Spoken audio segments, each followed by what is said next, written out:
नमस्कार दोस्तों। आपको और आपके पूरे परिवार को मेरी तरफ से महाशिवरात्रि की हार्दिक शुभकामनाएं। दोस्तों, आज मैं आपके लिए लेकर आई हूँ महाशिवरात्रि की पौराणिक कथा।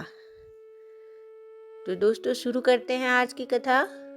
शिव पुराण की कथा के अनुसार एक गांव में एक शिकारी था जो पशुओं को शिकार करके अपना घर परिवार चलाता था। वह गांव के ही एक साहूकार का कर्जदार भी था। वह काफी प्रयासों के बाद भी कर्ज से मुक्त नहीं हो पा रहा था। एक दिन क्रोधित होकर साहूकार ने उसे शिव मठ में बंदी बना लिया। उस दिन शिवरात्रि थी। शिकारी उस दिन शिवरात्रि की कथा को सुना। शाम के समय में उसे साहूकार के सामने पेश किया गया। तो शिकारी ने वचन दिया कि अगले दिन वह सभी कर्ज को चुकाकर मुक्त हो जाएगा। तब उसे साहूकार ने छोड़ दिया। शिकारी वहां से जंगल में गया और शिकार की तलाश करने लगा। वह एक तालाब के किनारे पहुंचा। वहां पर वह एक बेल के पेड़ पर अपना ठिकाना बनाने लगा।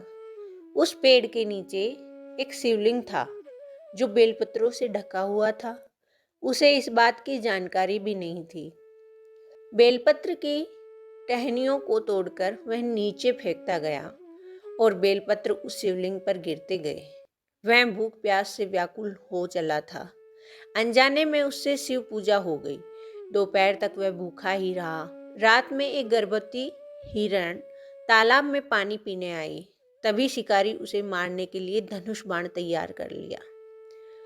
उस हिरण ने कहा कि वह बच्चे को जन्म देने वाली है। तुम एक साथ 2 हत्या नहीं करो। बच्चे को जन्म देकर तुम्हारे पास आ जाऊंगी, तब तुम शिकार कर लेना। यह सुनकर शिकारी ने उसे जाने दिया। कुछ देर बाद एक और हिरण आई तो शिकारी उसका शिकार करने को तैयार हो गया। तभी उस हिरण ने कहा कि वह अभी ऋतु से मुक्त हुई है। वह अपने पति की तलाश कर रही है क्योंकि वह काम के वशीभूत है। वह जल्द ही पति से मिलने के बाद शिकार के लिए उपस्थित हो जाएगी। शिकारी ने उसे भी छोड़ दिया। देर रात एक हिरण अपने बच्चों के साथ उस तालाब के पास आई। शिकारी एक साथ कई शिकार देखकर खुश हो गया। वह शिकार करने के लिए तैयार हो गया। तभी उस हिरण ने कहा कि वे अपने बच्चों के साथ इनके पिता की तलाश कर रही है। जैसे ही वो मिल जाएंगे तो वह शिकार के लिए आ जाएगी। इस बार शिकारी उन्हें छोड़ना नहीं चाहता था, लेकिन उस हिरण ने शिकारी को उसके बच्चों का हवाला दिया तो उसने उसे जाने दिया। अब शिकारी बेल वृक्ष पर बैठकर बेलपत्र तोड़कर नीचे फेंकते जा रहा था। सुबह होने ही वाली थी। तभी वहां एक हिरण आया। शिकारी उसे मारने के लिए तैयार था, लेकिन हिरण ने कहा कि इससे पहले 3 हिरण और उनके बच्चों को तुमने मारा है, तो उसे भी मार दो, क्योंकि उनका वियोग सहन नहीं होगा। यदि उनको जीवन दान दिया है तो उसे भी छोड़ दो। परिवार से मिलकर तुम्हारे समक्ष उपस्थित हो जाऊंगा। रात भर उपवास, रात्रि जागरण और अनजाने में बेलपत्र से शिवलिंग की पूजा के प्रभाव से शिकारी दयालु हो गया था। उसने हिरण को भी जाने दिया।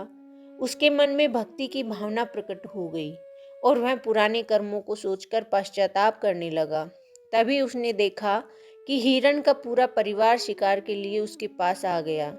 यह देखकर वह और करुणामय हो गया और रोने लगा।